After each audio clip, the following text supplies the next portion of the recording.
ભાવનગર શહેરમાં કાયદો અને વ્યવસ્થાની કથળેલી સ્થિતિ વચ્ચે ગઈકાલે શિલારશા રોડ પર બનેલી હત્યાની ઘટનામાં પોલીસે ગણતરીના કલાકોમાં જ સફળતા મેળવી છે. દરબારી કોઠાર પાસે હુસેન પઠાણ નામના યુવકની પૈસા અને મોબાઈલની લેતીદેતીમાં હત્યા કરવામાં આવી હતી. આ ગુનામાં સંડોવાયેલા 2 ઈસમોને ઝડપી પાડી આજે ગંગાજળિયા પોલીસ દ્વારા ઘટના સ્થળે ક્રાઇમ રિકન્સ્ટ્રક્શનની કાર્યવાહી હાથ ધરવામાં આવી હતી.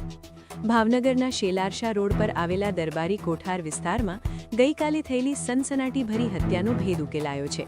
મૃતક હુસેન પઠાણ અને શખ્સો વચ્ચે પૈસા તેમજ મોબાઈલ ફોનની લેતીદેતી બાબતે માથાકૂટ થઈ હતી.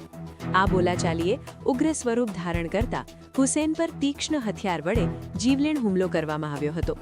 ગંભીર રીતે ઘવાયેલા યુવકનું સારવાર દરમિયાન મોત નીપજ્યું હતું. આ મામલે ગંગાજળિયા પોલીસે તાત્કાલિક કાર્યવાહી કરી હત્યામાં સામેલ શખ્સો સોયબ રફાઈ અને સોહિલ નાળબંધની ધરપકડ કરી હતી. આજે પોલીસ કાફલા સાથે બંને શખ્સોને ઘટના સ્થળે લાવવામાં આવ્યા હતા. પોલીસે ઈસમો પાસે આખી ઘટનાનું રિકન્સ્ટ્રક્શન કરાવ્યું હતું અને કઈ રીતે હુમલો કર્યો તે અંગે પંચનામું કર્યું હતું. ભારે પોલીસ બંદોબસ્ત વચ્ચે કરાયેલી આ કાર્યવાહી જોવા સ્થાનિક લોકોના મોટા ટોળા ઉમટી પડ્યા હતા.